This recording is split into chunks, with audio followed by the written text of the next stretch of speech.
دنیا میں جب انسان آتا ہے تو اللہ تعالیٰ اس کو بتاتا ہے پیغمبر کے ذریعے،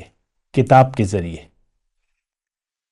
اور اس کو روشنی دیتا ہے کہ اس روشنی سے استفادہ کرو، فائدہ اٹھاؤ اس سے۔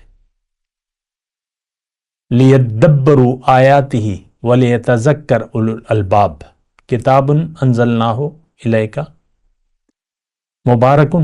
لِيَدَّبَّرُوا آیَاتِهِ، کتاب میں نے آپ پہ نازل کی ہے، بہت بابرکت ہے،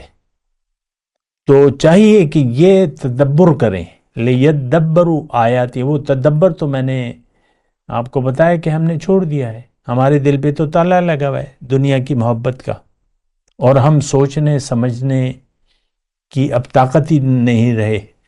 نہیں رکھتے، سوچنے اور سمجھنے کی طاقت ہی نہیں رکھتے، کوئی سمجھائے بھی تو ہماری سمجھ میں نہیں آتا۔ یہاں تک کہ حضور صلی اللہ علیہ وسلم کی مجلس میں ہم جیسے مسلمان بیٹھے ہوتے تھے منافق، تو حضور صلی اللہ علیہ وسلم کی باتیں ان کی سمجھ میں نہیں آتی تھی، مجلس سے باہر نکلتے تو اہل علم سے پوچھ لے ماذا قال آنفا، کہ یہ کیا کہہ رہے تھے، ہمیں تو کک سمجھ میں نہیں آیا، کیونکہ دل پر مہر لگی۔ دیکھیں یہ بات میں آرام سے کر رہا ہوں، تسلی سے کر رہا ہوں، ہمارے دل پر مہر لگ چکی ہے،